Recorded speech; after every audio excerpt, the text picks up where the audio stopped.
প্রথম নম্বর আমলের কথা বলবো, যে আমলটি আপনি করলে দ্রুত আল্লাহ পাক আপনাকে ধনী হওয়ার তৌফিক দিবেন, মনের আশা পূরণ করবেন এবং দুনিয়া এবং আখিরাতে আপনার সফলতা হবে। দ্বিতীয় নম্বর আমলের কথা বলবো, এমন একটা আমল রয়েছে যে আমলটা আপনি বেশি বেশি করলে মহান আল্লাহ পাক আপনার উপর খুশি হয়ে যাবেন। তিন নম্বরে আমলের কথা বলবো, ওযুর পরে এমন একটি আমল রয়েছে যে আমলটি আপনি করলে আপনি যেদিন ইন্তেকাল করবেন, কবরে চলে যাবেন, আপনার জন্য আল্লাহ রব্বুল আলামিনের 8 জান্নাতের দরওয়াজা খোলা হয়ে যাবে। এরপরে আমরা চতুর্থ নম্বরে আমরা জানবো এমন একটি আমলের কথা। বিশ্বনবী সাল্লাল্লাহু আলাইহি ওয়াসাল্লাম বলেছেন, যদি গুনাহ তার সমুদ্র পরিমাণ হয়, চতুর্থ নম্বর আমলটি করলে তার সমুদ্র পরিমাণ গুনাহ আল্লাহ তাআলা মাফ করে দিবে। পঞ্চম নম্বরে আমরা আমলের কথা বলবো, এই আমলটি যদি কোনো একজন বান্দা করে, সে ব্যক্তি ইন্তেকাল করলে তার কবরের মধ্যে 1 ফোঁটাও আযাব হবে না। আল্লাহু আকবার। এই 5টা আমল আমরা আজকে শুনে বাড়িতে যেতে চাই, ঠিক কিনা বলেন?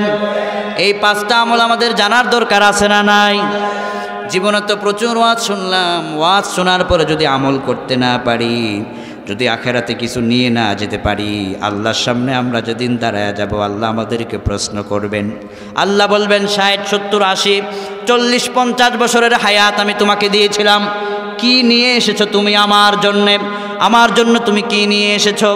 এই যে শীতের মৌসুমে আমার ভাইয়েরা, যখন আপনার শীত লাগে, গরমের কাপড় আপনি কম্বল লেপ আপনার গায়ের মধ্যে দেন, শীত যেন আপনার কমে যায়, ঠিক কিনা বলেন?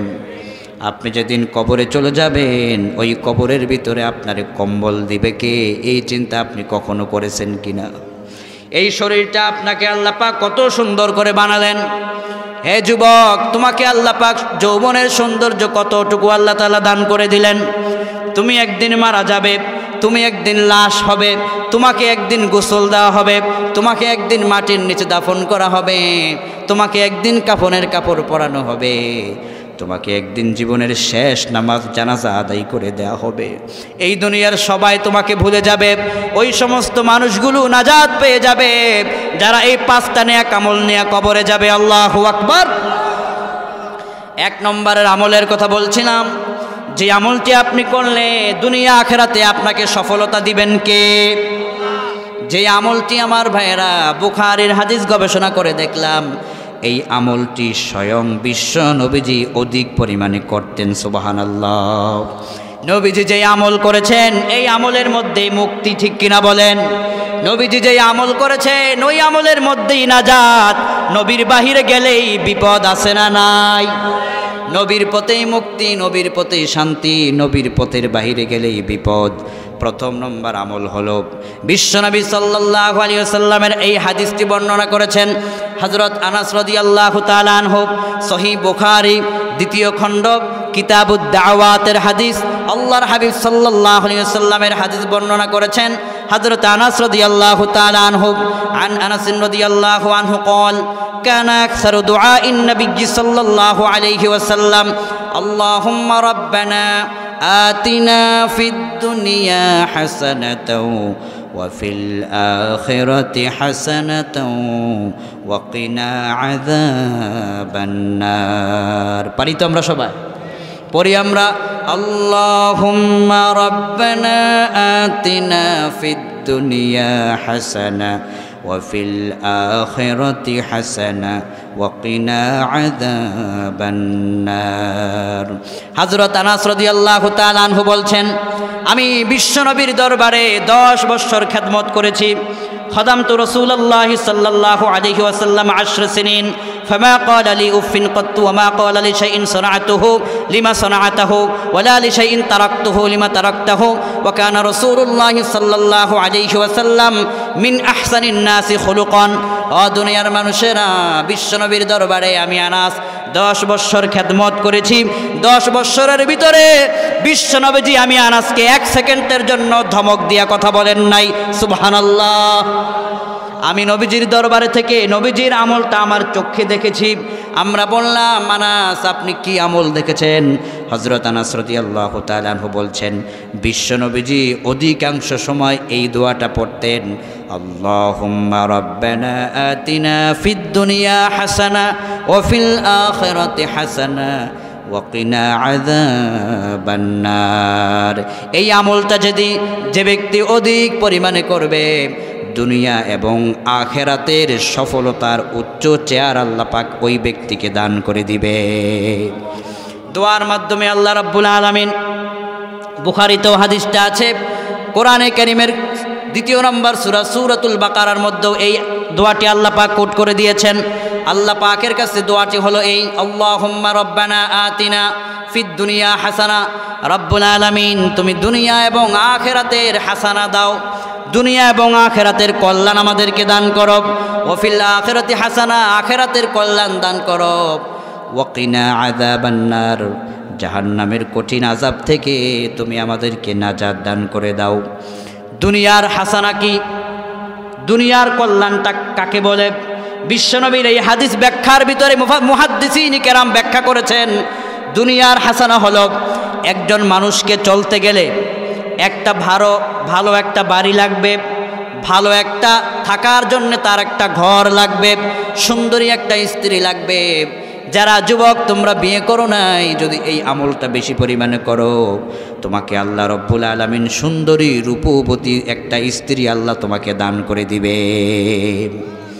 আবার যাদের টাকা পয়সায় সমস্যা, অর্থনৈতিক সংকটের মধ্যে আছেন, এই আমলটা যদি আপনি অধিক পরিমাণে করেন, আল্লাহ রব্বুল আলামিন আপনার অর্থ টাকা পয়সার মধ্যে আল্লাহ পাক বরকত ঢেলে দিবেন।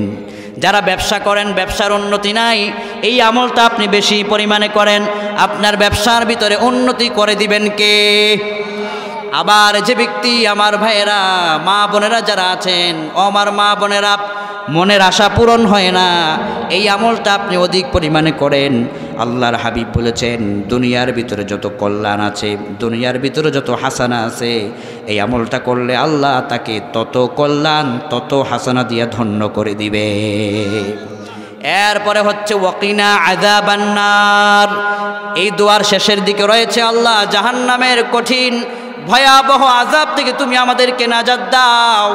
এই দোয়াটা যে ব্যক্তি বেশি বেশি করে পড়বে, আল্লাহ পাক জাহান্নামের আযাব থেকে ওই বান্দাকে নাজাত দান করে দিবে। জাহান্নামের ভয়াবহ আযাব, জাহান্নামের কঠিন আযাব, কবরের ভয়াবহ আযাব আমরা কেউ সহ্য করতে পারবো না, ঠিক কিনা বলেন? একদিন মাটির ভিতরে হবে ঘর, রে মন আমার কেন বান্ধ দালান ঘর, রে মন আমার কেন বান্ধ দালান ঘর। প্রাণ পাখি উড়ে যাবে পিঞ্জর ছেড়ে, ধরা ধামে সবই রবে, ও তুমি যাবে চলে। প্রাণ পাখি উড়ে যাবে পিঞ্জর ছেড়ে, ধরা ধামে সবই রবে, ও তুমি যাবে চলে।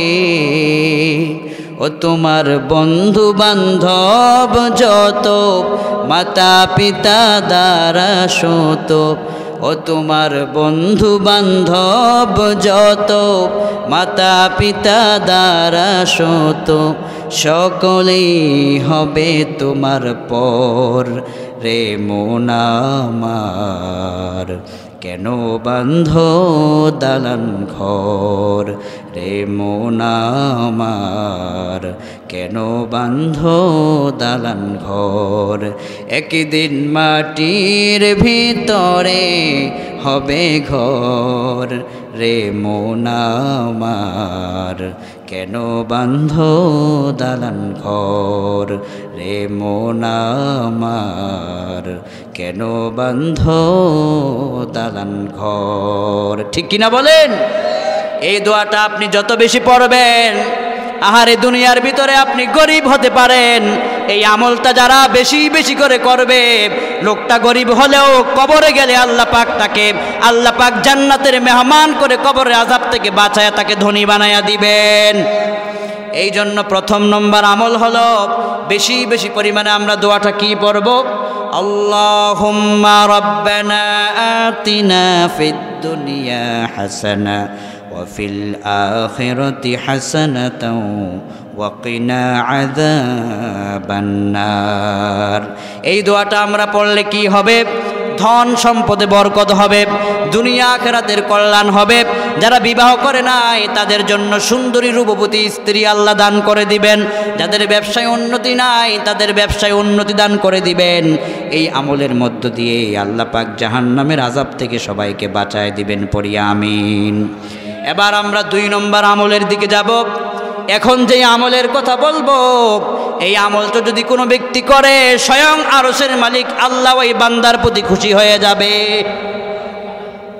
জামে তিরমিজির বর্ণনা, 2য় খণ্ড, কিতাবুদ দাওয়াত, আবু ঈসা মুহাম্মদ ইবনে ঈসা তিরমিজি রাহমাতুল্লাহ আলাইহি তিনি তার হাদিসের কিতাব শামাইলে তিরমিজির মধ্যে হাদিস নকল করেছেন। আল্লাহর হাবিব সাল্লাল্লাহু আলাইহি ওয়াসাল্লাম বলেছেন, ইন্না রাব্বাকা লা ইয়াজাবু মিন আবদিহি ইযা ক্বালা রাব্বিগফিরলি যুনুবি রাব্বিগফিরলি যুনুবি রাব্বিগফিরলি যুনুবি। যে ব্যক্তি অধিক পরিমাণে বেশি করে বলবে রাব্বিগফিরলি যুনুবি, হায় আল্লাহ তুমি আমার প্রভু, তুমি আমাকে ক্ষমা করে দাও, তুমি আমাকে মাফ করে দাও। বিশ্বনবী বলেছেন এই দোয়াটা যখন বান্দা পড়তে দেরি হবে, ওই বান্দার উপরে স্বয়ং আরশের মালিক আল্লাহ পাক খুশি হতে দেরি হবে না। আল্লাহকে যদি আপনি খুশি করতে পারেন, দুনিয়ার কারো কোনো প্রয়োজন হবে না। আল্লাহকে যদি আপনি খুশি করতে পারেন, দুনিয়ার ভিতরে আপনার কোনো ভয় থাকতে পারে না, ঠিক কিনা বলেন? কি দোয়া? রাব্বিগফিরলি যুনুবি, পড়ুন আমার সাথে, রাব্বিগফিরলি যুনুবি রাব্বিগফিরলি যুনুবি। আমাদের পাপগুলো মাফ করবেন কে? গুনাহ মাফ করার একমাত্র অথরিটি কার? আহারে জীবনে কত গুনাহ করেছেন, কত অন্যায় করেছেন, চোখটা বন্ধ করে দেখেন তো, চোখটা বন্ধ করে দেখেন তো। আপনার যদি 40 বছর হায়াত হয়ে থাকে, হে যুবক তোমার যদি 20 বছর হায়াত হয়ে থাকে, একটুকুন গবেষণা করে তুমি দেখো 20 বছর হায়াতের ভিতরে আমল তুমি বেশি করেছো নাকি গুনাহ তুমি বেশি করেছো? তুমি দেখবে তোমার আমল নামার ভিতরে গুনার সংখ্যাটা বেশি। গুনার সংখ্যা যখন বেশি হয়ে যাবে, এই আমলটা বেশি বেশি করো, তোমার গুনাহগুলো অটোমেটিক তোমার আমল নামা থেকে ঝরে পড়ে যাবে। আমাদেরকে গুনাহ মাফ করার একমাত্র মালিক কার? আল্লাহ রাব্বুল আলামিন বলছেন, বান্দারে আহারে একজন মানুষ যখন গুনাহ করার পরে অনুতপ্ত হয়, তুমি কি পাহাড় পরিমাণ গুনাহ করেছো নাকি? কি হয়েছে? হতাশ হবার কোনো কারণ নাই। অনেকে বলে হুজুর গুনাহ তো অনেক করেছে এই জন্য নামাজ পড়ি না। আমি বললাম যুবক তুমি গুনাহ করেছো, কি হয়েছে? তোমার গুনার পরিমাণ যদি পাহাড় পরিমাণ হয়, আমার আল্লাহ পাকের রহমত রয়েছে তার চাইতেও আরো অনেক অনেক বেশি। তোমার গুনাহ কি পরিমাণ? পাহাড় পরিমাণ গুনাহ করেছো, কি হয়েছে? আল্লাহ রাব্বুল আলামিন বলেন, বান্দারে পাহাড় পরিমাণ গুনাহ নিয়ে যদি তুমি 2 ফোঁটা চোখের পানি ফেলে দাও, তোমার চোখের পানি তোমার নাকের ডগায় আসার আগে আমি আল্লাহ পাক পাহাড় পরিমাণ গুনাহ তোমার মাফ করে দিতে পারি। গুনাহ করার পরে একটা গুনাহ করলে সাথে সাথে 2টা নেক আমল করবেন। কয়টা করবেন? হে যুবক, আজ আপনার স্মার্টফোনটা আপনি সামনে নিলেন, এই স্মার্টফোন সামনে নিয়া আপনি পণ্য স্টারদেরকে দেখলেন, পর্নোগ্রাফিতে আপনি ব্যস্ত হয়ে গেলেন, ফিল্ম স্টারদেরকে আপনি দেখলেন, দেখার সাথে সাথেই আপনার চোখের গুনাহ হয়ে গেল। আপনি বুঝেন নাই, ভুল করেছেন, হতাশ হওয়ার কোনো কারণ নাই। সাথে সাথেই আপনি মসজিদের দিকে দৌড়ায় ছুটে চলেন, মসজিদের দরজা আপনার জন্য খোলা রয়েছে, 1 ফোঁটা চোখের পানি ফেলে দেন আর এই দোয়াটা পড়েন, রাব্বিগফিরলি যুনুবি রাব্বিগফিরলি যুনুবি। এই দোয়াটা আপনি পড়ে পড়ে 1 ফোঁটা চোখের পানি ফেলে দেন যুবক। আপনার গুনাহ যদি পাহাড় পরিমাণ হয়, পাহাড় পরিমাণ গুনাহ আল্লাহ সাথে সাথে মাফ করে দিবে। বিশ্বনবীর দরবারে একজন বৃদ্ধ মানুষ আসলেন। বৃদ্ধ মানুষ দাড়িগুলো পেকে গেছে। এসে বলছেন, ইয়া রাসূলুল্লাহ, ইয়া হাবিবাল্লাহ, আমি অনেক গুনাহ করেছি, আমি ধ্বংস হয়ে গেছি, গুনাহ করতে করতে আমার দাড়িগুলো পেকে গেছে। ইয়া রাসূলুল্লাহ, আমাকে কি আল্লাহ পাক মাফ করবেন নাকি? বিশ্বনবী বললেন, তুমি কি পাপ করেছো, কি অপরাধ করেছো, কি গুনাহ করেছো? লোকটি বললেন, আমি এত গুনাহ করেছি, আমার গুনাহগুলোকে যদি ভাগ করা হয়, এই গুনাহগুলোকে যদি ভাগ করা হয়, তাহলে একটা গুনার মহাসমুদ্র তৈরি হয়ে যাবে, গুনার মহাসমুদ্র তৈরি হয়ে যাবে। ওই গুনাহ যদি তামাম দুনিয়ার সকল মানুষকে ভাগ করে দেয়া যায়, তামাম দুনিয়ার মানুষগুলোকে আমার গুনার মধ্যে মানুষ হাবুডুবু খাবে। এত গুনাহ আমি করেছি, এত গুনাহ আমি করেছি। এবার বিশ্বনবী বললেন, হতাশ হয় না, তুমি অপেক্ষা করো, তুমি কি এই মুহূর্তে তওবা করবে নাকি? লোকটি বললেন, আমি তওবা করতে চাই। লোকটি তওবা করতে দেরি হলো, আকাশ থেকে কোরআনের আয়াত নাজিল হয়ে বান্দার আরশ পরিমাণ, পাহাড় পরিমাণ গুনাহ মাফ হতে দেরি হলো না। আল্লাহ পাক আয়াত নাজিল করে দিলেন, ইল্লা মান তাবা ওয়া আমানা ওয়া আমিলা আমালান সালিহা ফাউলাইকা ইউবাদদিলুল্লাহু সাইয়্যাতিহিম হাসানাত ওয়া কানাল্লাহু গফুরুর রহিমা। বান্দা যখন গুনাহ করার পরে ইমানের সম্পদ গ্রহণ করে তওবা করেছে, রব্বিগফিরলি যুনুবি, রব্বিগফিরলি যুনুবি দোয়াটা পড়েছে, আল্লাহ পাক বান্দার পিছনের তামাম জিন্দেগির 40-50 বছরের গুনাহ এই মুহূর্তে মাফ করে দিয়েছেন।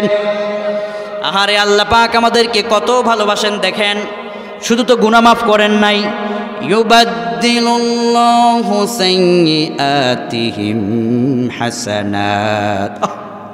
আল্লাহ আমাদেরকে কত ভালোবাসেন। গুনার আমলনামা, গুনাহ মাফ করার কারণে জায়গাটা খালি হয়ে গেল, আল্লাহ পাক চান না বান্দার জায়গাটা খালি থাক। আল্লাহ পাক তখন বলেন, ওই খালি জায়গাটাকে আমি আল্লাহ পাক অগ্রিম বেশি বেশি করে কি আমি আল্লাহ পাক নেক দিয়া দেই। ওই নেকের কারণে বান্দার আমলনামাটা পাহাড় পরিমাণ নেকের বোঝা হয়ে যায়। নেক করে নাই, শুধু তওবা করেছে, গুনাহের জন্য মাফ চেয়েছে, রব্বিগফিরলি যুনুবি দোয়া পড়েছে, তার গুনাহ মাফ, সাথে সাথে তার সকল গুনাহের জায়গায় নেক দিয়া পাল্লাটাকে আল্লাহ ভারী করে দিয়েছেন। সুবহানাল্লাহ। বিশ্বনবী বলেছেন, আত্তাইবু মিনাজ যামবি কামাল্লা যামবালাহ। ও দুনিয়ার মানুষ, গুনাহ করার পরে যখন তুমি তওবা করেছো, আমার আল্লাহ পাক তোমাকে এমনভাবে মাফ করে দিবেন যেন তোমার আমলনামায় একটাও গুনাহ থাকবে না। আল্লাহু আকবার বলেন। ওমর রাদিয়াল্লাহু তাআলা আনহুর সময় কি আশ্চর্য ঘটনায় কিতাবের মধ্যে লেখা হয়ে গেল। তিনি আইন জারি করলেন, রাষ্ট্রের রাষ্ট্রপ্রধান তিনি ছিলেন, ইসলামিক স্টেটের রাষ্ট্রপ্রধান, প্রেসিডেন্ট। আমাদের দেশের রাষ্ট্রপতি আছে, আমাদের দেশের প্রেসিডেন্ট রয়েছে, মদিনার রাষ্ট্রপতি হলেন হযরত ওমর রাদিয়াল্লাহু তাআলা আনহু। ঘোষণা করে দিলেন, আজ থেকে মদিনার ভিতরে আর কেউ মদ পান করতে পারবে না, মদ পান করা সবার জন্য নিষেধ। নিষেধাজ্ঞা জারি হয়ে গেল। হে আমার যুবক, হে আমার কলিজার টুকরা যুবক ভাইয়েরা, মনের অজান্তে কিংবা যৌবনের ধোঁকায় পড়ে আপনি গুনাহ করেছেন, এই হাদিসটা আপনি শুনেন, আপনার জন্য এটা অনুপ্রেরণা যোগাবে। ওমর রাদিয়াল্লাহু তাআলা আনহু বললেন, আমার এলাকার মধ্যে আর মদ পান করা যাবে না, নিষেধ করে দেওয়া হলো। কিন্তু একজন যুবক মদ পান করে, আবার মদের বোতল বগলে করে নিয়ে তিনি বাড়ির দিকে রওনা হলেন। হযরত ওমর রাদিয়াল্লাহু তাআলা আনহুর একটা ভালো একটা অভ্যাস ছিল, যখন তিনি রাতের গভীর হয়ে যেত তখন তিনি না ঘুমায়া ওনার এলাকার ভিতরে, রাষ্ট্রের ভিতরে কে খেয়ে আছে কে না খেয়ে আছে, শীতের সময় খোঁজ খবর নিয়ে তারপরে তিনি ঘুমাতে যেতেন। সুবহানাল্লাহ। কেমন করে তিনি রাতের বেলায় ঘুরতেন অলিতে গলিতে, কে খেয়ে আছে কে না খেয়ে আছে, কার পরনে একটা শীতের কাপড় নাই। ওমর রাদিয়াল্লাহু তাআলা আনহু খবর নিতেন, খোঁজ নিতেন, খবর নিতেন, খবর রাখতেন। যদি দেখতেন কোনো একজন বাড়ির ভিতরে অসহায় দরিদ্র মানুষ, ওমর প্রেসিডেন্ট নিজে বাজার থেকে গিয়া নিজ হাতে বাজার করে তারপরে তাদের ঘরে বাজারে পৌঁছায়া দিতেন। সুবহানাল্লাহ। আমার দেশে এমন রাষ্ট্র কি গোটা দুনিয়াব্যাপী গোটা পৃথিবী কিয়ামত পর্যন্ত চেষ্টা করলেও এমন রাষ্ট্রপ্রধান উপহার দিতে কেউ পারবে না, ঠিক কিনা বলেন? যদি আমার দেশে এমন রাষ্ট্রপ্রধান থাকতো, ঢাকা শহরের অলিতে গলিতে মানুষ না খেয়ে মরতো না। ওমর রাদিয়াল্লাহু তাআলা আনহু হঠাৎ করে দেখলেন একজন যুবক সামনের দিকে আসতেছে। ওমর রাদিয়াল্লাহু তাআলা আনহু তার সামনে গেলেন। লোকটি দূর থেকে দেখে চিনতে পারলেন এটা আমার রাষ্ট্রের প্রেসিডেন্ট। ওমর বললেন, তুমি কে? বলল, আমিরুল মুমিনিন, আমি অমুকের ছেলে অমুক। এবার হযরত ওমর রাদিয়াল্লাহু তাআলা আনহু বললেন, তোমার বগলে এটা কি? ওর বগলের ভিতরে মদ ছিল। ওমর রাদিয়াল্লাহু তাআলা আনহু চিন্তা করলেন, আমি যদি বলি এটা মদ, ওমরের আদালতে আমাকে ধরা পড়তে হবে। পরের দিন তিনি আমার জন্যে মামলা দায়ের করবেন, আমার বিরুদ্ধে বিচার নালিশ হয়ে যাবে, হয়তো আমার দণ্ডও হতে পারে, মৃত্যুদণ্ডও হতে পারে। ভয়ে ভয়ে তিনি বললেন, আমিরুল মুমিনিন, আমার বগলের ভিতরে খারাপ কিছু না, আমার বগলের ভিতরে গরম দুধ রয়েছে, আত্মীয়র বাড়িতে দুধ নিয়ে যাব, দুধটা যদি ঠান্ডা হয়ে যায় এই জন্য আমি বগলের ভিতরে রেখে দিয়েছি। হযরত ওমর রাদিয়াল্লাহু আনহুর সামনে ওই লোকটি সত্য বলল না মিথ্যা বলল? এমন সময় হযরত ওমর রাদিয়াল্লাহু তাআলা আনহু বললেন, আচ্ছা দেখি তোমার বগলে কি আছে, আমি ওমরকে একটুকুন দেখায় দাও।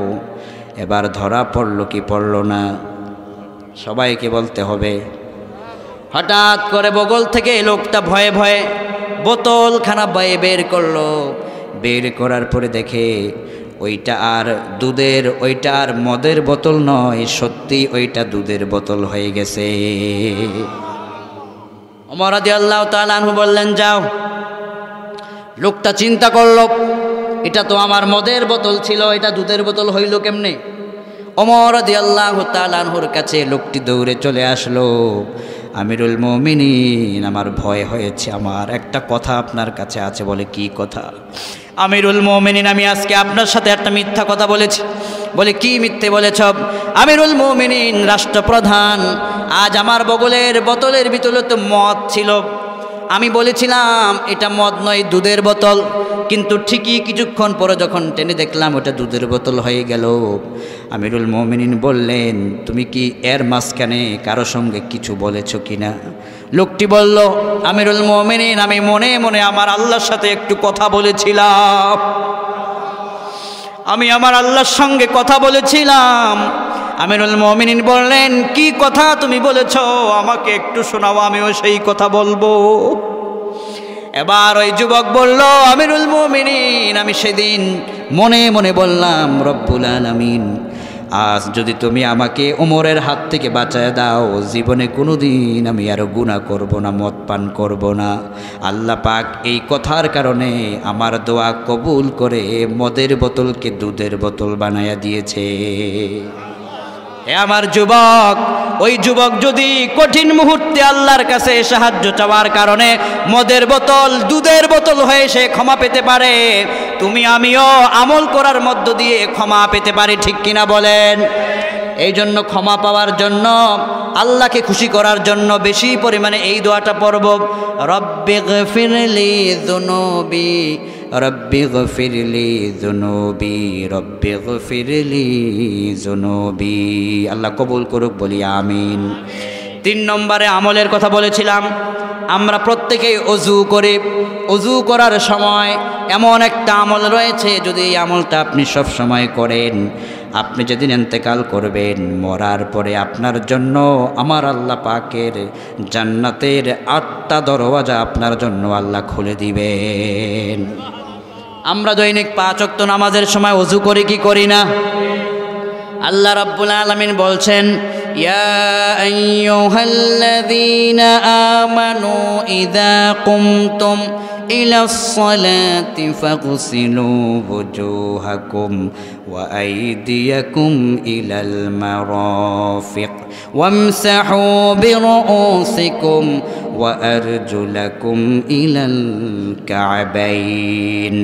মুখ ধৌত করো, তোমাদের কনুই ধৌত করো, মাথা মাসে করো, পা ভালো করে ধৌত করে নাও। এটা হলো অজুর ফরজ। এই অজু যখন আপনি করলেন, অজু করার পরে এই দোয়াটা যদি আপনি পড়েন, আশহাদু আল্লা ইলাহা ইল্লাল্লাহু ওয়াহদাহু লা শারীকা লাহু ওয়া আশহাদু আন্না মুহাম্মাদান আবদুহু ওয়া রাসূলুহু। পারি কি পারি না? একটু মহাব্বতের সাথে পড়ে আশহাদু আল্লা ইলাহা ইল্লাল্লাহু ওয়াহদাহু লা শারীকা লাহু ওয়া আশহাদু আন্না মুহাম্মাদান আবদুহু ওয়া রাসূলুহু। সহিহ মুসলিমের বর্ণনা, আমার ভাইরা, সহিহ মুসলিম হাদিসটি বর্ণনা করেছেন বিশ্ববিখ্যাত সাহাবী হযরতে ওমর রাদিয়াল্লাহু তাআলা আনহু। তিনি বলছেন, আল্লাহর হাবিব সাল্লাল্লাহু আলাইহি ওয়াসাল্লাম বলছেন, আমার উম্মত যখন নামাজের জন্য ওযু করতে যাবে, ওযু যখন তার সমাপ্ত হয়ে যাবে, ওই সময় যদি এই কালিমায়ে শাহাদাত পাঠ করে, ওই ব্যক্তি যেদিন ইন্তেকাল করবে, জীবনের শেষ মুহূর্তে যখন তাকে কবরে রাখা হবে, তার লাশটাকে কবরে রাখতে দেরি হবে, তার জন্য জান্নাতের 8টা দরওয়াজা খোলা হতে আর দেরি হবে না। ইল্লা ফুতিহাত লাহু আবওয়াবুল জান্নাতিস সামানিয়া ইয়াদখুলু মিন আইয়িহা শা। জান্নাতের 8 দরজা খোলা থাকবে, যে দরজা দিয়ে বান্দার ইচ্ছা হবে এই আমলটা করার কারণে ওই দরওয়াজা দিয়েই বান্দা আল্লাহর জান্নাতে ঢুকে যাবে। আমার ভাইয়েরা, ওযু যে আমরা করি, আমাদের কত আল্লাহ পাকের পক্ষ থেকে কত সারপ্রাইজ। আমি আপনি ওযু করি, আল্লাহর হাবিব সাল্লাল্লাহু আলাইহি ওয়াসাল্লাম বুখারী মুসলিমের বর্ণনা, হযরত ওসমান রাদিয়াল্লাহু তাআলা আনহু হাদিস বর্ণনা করেছেন, প্রতিদিন যে আমরা ওযু করি, আমাদের এই ওযুর কারণে কত উপকার হয়। আন ওসমান রাদিয়াল্লাহু আনহু قال قال رسول الله صلى الله عليه وسلم من توضأ فأحسن الوضوء خرجت خطاياه من جسده حتى تخرج من تحت أظفاره। হযরত ওসমান বিন আফফান রাদিয়াল্লাহু তাআলা আনহু হাদিস বর্ণনা করেছেন, বিশ্বনবী সাল্লাল্লাহু আলাইহি ওয়াসাল্লাম তিনি ইরশাদ করেছেন, আমার উম্মত যখন ওযু করবে, ওযু করার কারণে তার নখের ভিতরে যদি কোনো রকম গুনাহ লুকিয়ে থাকে, ওযু করার কারণে তার নখ থেকে গুনাহগুলোকে আল্লাহ পাক ঝরায়া পরায়া দেয়। আবার যদি ওই বান্দা, আহারে আল্লাহর হাবিব কি চমৎকার কথা বলেছেন, হাত্তা তাখরুজু মিন তাহতি আসফারিহি খতায়াহু মিন জাসাদিহি। এই শরীরটার ভিতরে যদি কোনো গুনাহ থাকে, ওযু করার সাথে সাথে সমস্ত শরীরের গুনাহগুলো আস্তে আস্তে ঝরে পড়ে যায়। আহারে কি সুন্দর নিয়ামত আমাদের জন্য ওযু আল্লাহ পাকের হাবিব রেখে দিয়েছেন। আবার বিশ্বনবী সাল্লাল্লাহু আলাইহি সাল্লাম বলছেন, ইবনু আব্বাস রাদিয়াল্লাহু তাআলা আনহু হাদিস বর্ণনা করেছেন, মুসলিম শরীফের হাদিস, একজন মানুষ যখন ওযু করার সময় কুলি করে, মুখ দিয়ে কথা বলতে গিয়ে যত গুনাহ করে, কুলি করার সাথে সাথে তার মুখের সবগুলো গুনাহ ঝরে পড়ে যায়। হাত দিয়া যদি কোনো গুনাহ করে থাকে, হাত দৌত করার সাথে সাথে হাতের গুনাহগুলো ঝরে পড়ে যায়। যখন মুখ দৌত করে, মুখ দিয়ে কোনো গুনাহ হলে পরে তার মুখের গুনাহগুলো ঝরে পড়ে যায়। যদি পায়ের দ্বারা কোনো গুনাহ হয়ে থাকে, ওযুর সময় তার পা দৌত করার সাথে সাথে ওই পায়ের গুনাহ পর্যন্ত ঝরে ঝরে পড়ে যায়। সুবহানাল্লাহ। শুধু এখানেই শেষ নয় আমার ভাইয়েরা, হযরতে আবু যর গিফারী রাদিয়াল্লাহু তাআলা আনহু হাদিস বর্ণনা করেছেন, মুসনাদে আহমদের বর্ণনা। তিনি বলছেন, একদিন আমি আমার রাসূলের সঙ্গে সফরে বের হওয়ার জন্য আমার সৌভাগ্য হয়ে গেল। ইতিমধ্যে বিশ্বনবী সাল্লাল্লাহু আলাইহি ওয়াসাল্লামকে আমি দেখলাম একটা গাছের নিকটে তিনি গেলেন। গাছের নিকটে যাওয়ার পরে আমি দেখতে পেলাম ওই গাছের পাতাগুলো ঝরঝর করে পড়তে লাগলো। বিশ্বনবী নিজের নবুয়তের হাত দিয়ে গাছের পাতাটাকে নাড়া দিলেন, গাছের পাতাগুলো অঝর ধারায় পড়তে লাগলো। এমন সময় বিশ্বনবী বললেন, ইয়া আবা যার। আমি বললাম, লাব্বাইকা ইয়া রাসূলুল্লাহ সাল্লাল্লাহু আলাইহি ওয়াসাল্লাম। ইয়া রাসূলুল্লাহ, আমি আপনার খিদমতে উপস্থিত। বিশ্বনবী সেদিন বললেন, আবু যর শোনো, তুমি এদিকে আসো। এই যে গাছের ডালা ধরে আমি নাড়া দিলাম, তুমি কি দেখেছো নাকি? সাহাবী বললেন, ইয়া রাসূলুল্লাহ, আমি দেখেছি। বিশ্বনবী বললেন, পাতাগুলো পড়তে তুমি দেখেছো নাকি? সাহাবী বললেন, হুজুর আমি দেখেছি। এবার নবীজি বললেন, দুনিয়ার ভিতরে আমার উম্মতদেরকে তোমরা সুসংবাদ দিয়ে দাও। হযরত আবু যর রাদিয়াল্লাহু তাআলা আনহু বললেন, কি সুসংবাদ? এবার আমাদের প্রিয় রাসূল বললেন, যারা দৈনিক 5 ওয়াক্ত নামাজের ভিতরে যাবে, ওই গাছের পাতা ধরে নাড়া দেওয়ার কারণে যেভাবে করে গাছের পাতাগুলো ঝরঝর করে পড়ে গেল, আমার উম্মত নামাজে দাঁড়াতে দেরি হবে, আমল নামা থেকে গুনাহগুলো ঝরে পড়তে আর 1 সেকেন্ডও দেরি হবে না। আবার বিশ্বনবী বললেন, তোমাদের বাড়ির পাশে যদি কোনো একটা নহর থাকে, ঝর্ণা যদি থাকে, ওই ঝর্ণার ভিতরে যদি দৈনিক কেউ 5 বার গোসল করে, শরীরে কোনো ময়লা থাকতে পারে নাকি? সাহাবায়ে কেরাম বললেন, না, কোনো ময়লা থাকতে পারে না।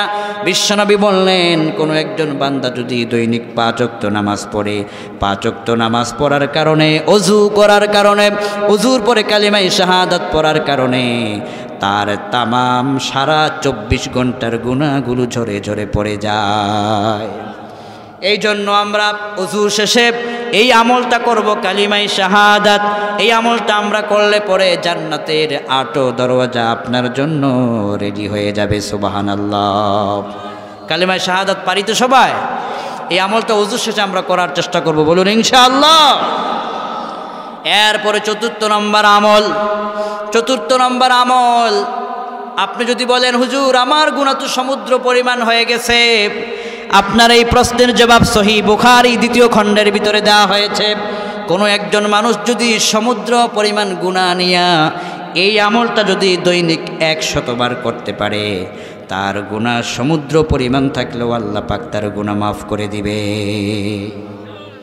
সহিহ বুখারী 2য় খণ্ড কিতাবুদ দাওয়াত, আবু হুরায়রা রাদিয়াল্লাহু তাআলা আনহু হাদিস বর্ণনা করেছেন। আন আবি হুরায়রা রাদিয়াল্লাহু আনহু قال قال رسول الله صلى الله عليه وسلم من قال سبحان الله وبحمده في يوم 100 مرة حطت خطاياه وإن كانت مثل زبد البحر। হযরত আবু হুরায়রা রাদিয়াল্লাহু তাআলা আনহু হাদিস বর্ণনা করেছেন, বিশ্বনবী সাল্লাল্লাহু আলাইহি ওয়াসাল্লাম বলেছেন, কোনো একজন মানুষ যদি দৈনিক 100 বার, কতবার? সবাইকে বলতে হবে কতবার? দৈনিক যদি 100 বার সুবহানাল্লাহি ওয়া বিহামদিহি এই আমলটুকুন করে, তার গুনাহ যদি সমুদ্রের ফেনার চাইতেও বেশি হয়, আমল করার সাথে সাথে আমল নামা থেকে তার গুনাহ ঝরে পড়ে যাবে। কোন দোয়া?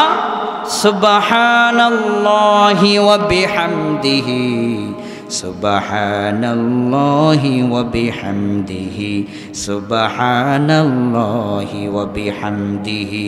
প্রশংসা কার? পবিত্রতা বর্ণনা করলাম কার? আহারে আমার ভাইয়েরা, আপনি অবাক হয়ে যাবেন, আমরা দৈনিক 100 বার এই আমলটা করি, অথচ কোটি কোটি বার ওই গাছের পাখিগুলো আল্লাহর এই পবিত্র নামের তাসবিহ পাঠ করে। কোরআনে কারীম আপনি খুলুন, আল্লাহ রাব্বুল আলামিন বলছেন, সাব্বাহা লিল্লাহি মা ফিস সামাওয়াতি ওয়া মা ফিল আরদ ওয়া হুয়াল আজিজুল হাকীম।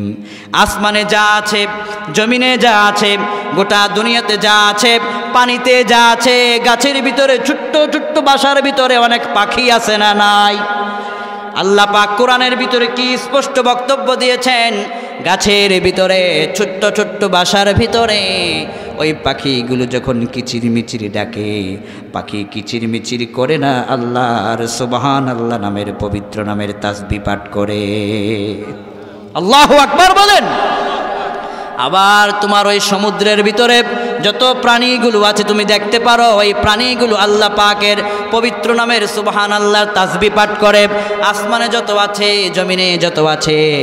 এরপরে আবার আল্লাহ পাক কোরআনের ভিতরে বলছেন, আলাম তারা আন্নাল্লাহা ইউসাব্বিহু লাহু মান ফিস সামাওয়াতি ওয়াল আরদ والطير صافات كل قد علم صلاته وتسبيحه।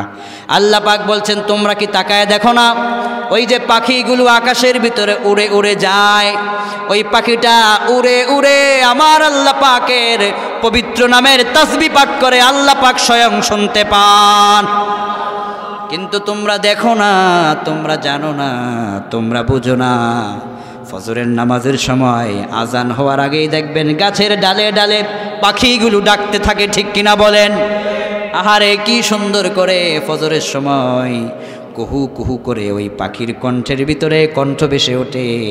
ওই পাখি কুহু কুহু করে না, তোমার আমার আল্লাহর পবিত্র নামের তাসবিহ পাঠ করে।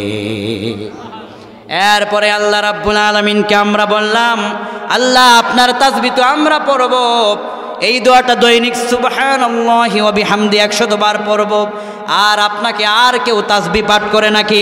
আল্লাহ পাক বললেন, ও দুনিয়ার মানুষেরা, চন্দ্র সূর্য পর্যন্ত আমি আল্লাহ পাকের পবিত্র দরবারে সেজদায় লুটে পড়ে যায়। আল্লাহু আকবার। আমরা বললাম সেটা কোথায় আছে? আল্লাহ পাক বললেন কোরআনের ভিতরে আছে। আমরা বললাম কোরআনের কোথায় আছে? আল্লাহ পাক বললেন তোমরা সূরাতুর রহমানের দিকে তাকাও। আমার ভাইয়েরা, অথেন্টিক বর্ণনা, প্রতিটা কথার পিছনে আমার কোরআনের আয়াতের দলিল থাকে। সূরাতুর রহমানের মধ্যে আল্লাহ পাক সেই কথাটি কোট করে দিয়েছেন, আর রহমান। মাশাআল্লাহ, সুন্দর, আপনারা তো পারেন, অনেক আলেম আছেন, পড়েন আমার সাথে। আর রহমান আল্লামাল কোরআন খলাকাল ইনসান আল্লামাহুল বায়ান আশ-শামসু ওয়াল কমারু বিহুসবান ওয়ান নাজমু ওয়াশ-শাজারু ইয়াসজুদান। আল্লাহু আকবার।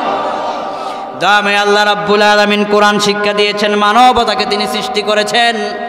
এরপরে আল্লাহ পাক বলছেন, আমি আমার বান্দাদেরকে সৃষ্টি করার পরে তাদেরকে কথা বলাটাও শিখিয়ে দিয়েছে।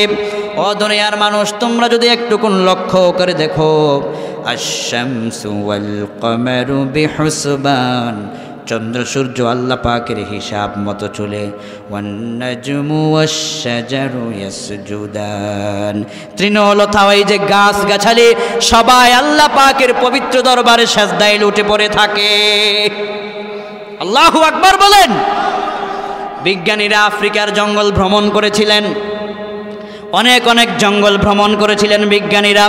জঙ্গল ভ্রমণ করতে গিয়ে তারা চোখে দেখতে পেরেছেন গাছগুলো যেন নত হয়ে সেজদার মতো হয়ে আল্লাহ পাকের পবিত্র দরবারে সেজদায় লুটে পড়ে আছে।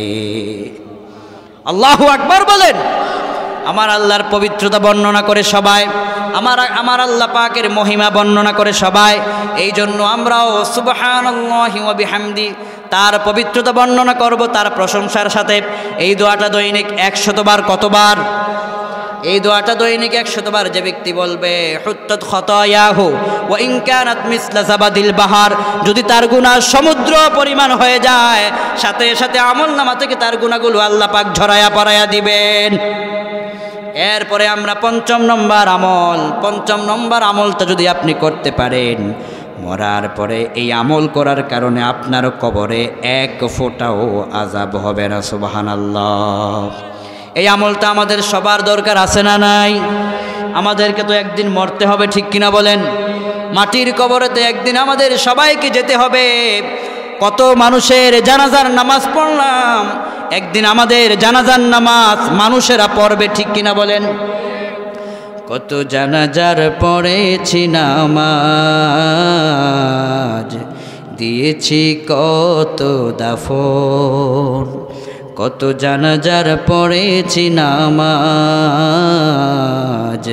দিয়েছি কত দাফন, কোথায় যেন আছে আমারও তৈরি সাদা কাফন, জানাজার পড়েছি নামাজ, দিয়েছি কত দাফন, কত জানাজার পড়েছি নামাজ, দিয়েছি কত দাফন। আমার তরি বাধায় আছে কোন শেখে আঘাটে, কোন মসজিদে এলান হবে সোয়াবে শেষ খাটে, আমার তরি বাধায় আছে কোন শেখে আঘাটে, কোন মসজিদে এলান হবে সোয়াবে শেষ খাটে, কখন কোথায় করবে দাফন আমাকে স্বজন, জানাজার পড়েছি নামাজ,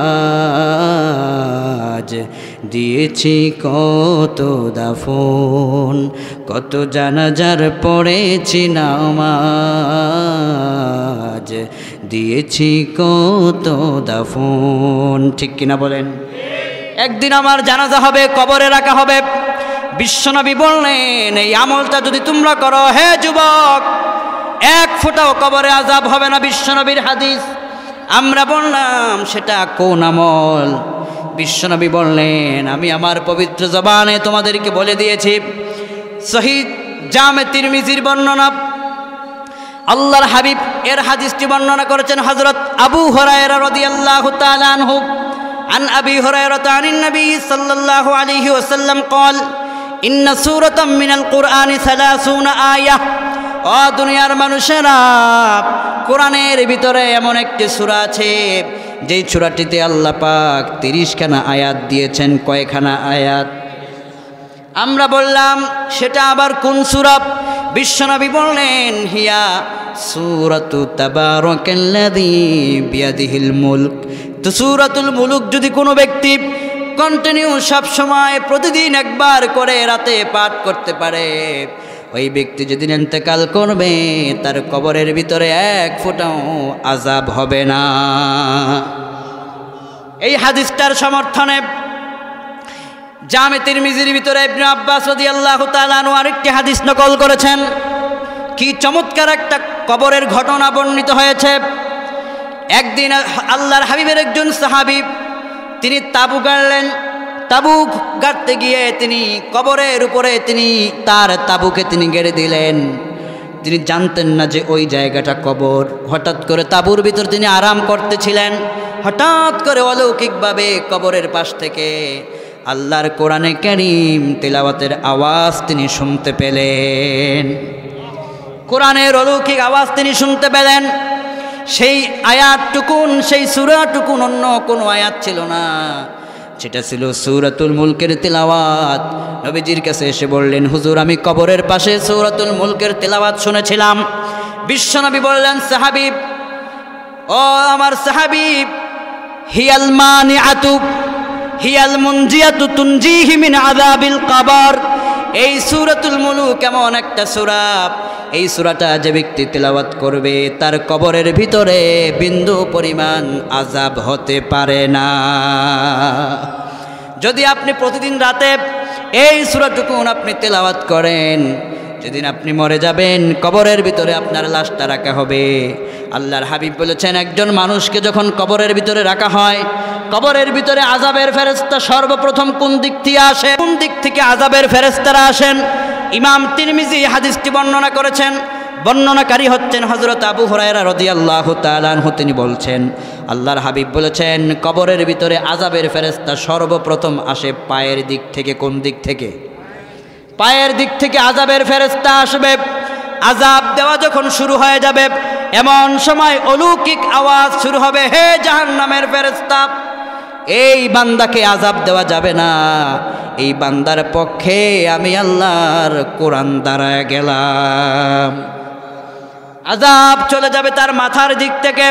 মাথার দিক থেকে অলৌকিক আওয়াজ চলে আসবে, বান্দাকে আযাব দেওয়া যাবে না, কারণ সে সূরাতুল মুলক তিলাওয়াত করত। সুবহানাল্লাহ। আবার চলে যাবে তার মাঝ দিক থেকে, পেটের দিক থেকে গায়েবী আওয়াজ আসবে, তাকে আযাব দেওয়া যাবে না, দুনিয়ার ভিতরে সে আল্লাহর কোরআন তেলাওয়াত করত। সুবহানাল্লাহ। সূরাতুল মুলকের আমলটা আপনি করেন, প্রতিদিন রাতে একবার আপনি পড়েন। এই সূরাতুল মুলকের মধ্যে আয়াত রয়েছে কয়টা? 30টা মাত্র আয়াত। আমি আপনাদেরকে একটুকুন পড়ে শোনায় দেই। আল্লাহ পাক যেন এই আয়াতের আমলের বরকত প্রত্যেকের সিনায় নাজিল করে পড়ি আমিন। তাবারাকাল্লাযী বিয়াদিহিল মুলকু ওয়া হুয়া আলা কুল্লি শাইইন কাদির আল্লাযী খালাকাল মাউতা ওয়াল হায়াতা লিয়াবলুয়াকুম আইয়ুকুম আহসানু আমালা وهو العزيز الغفور الذي خلق 7 سماوات طباقا ما ترى في خلق الرحمن من تفاوت فارجع البصر هل ترى من فطور ثم ارجع البصر كرتين ينقلب إليك البصر خاسئا وهو حسير ولقد زينا السماء الدنيا بمصابيح وجعلناها رجوما للشياطين وأعتدنا لهم عذاب السعير وللذين كفروا بربهم عذاب جهنم وبئس المصير إذا ألقوا فيها سمعوا لها شهيقا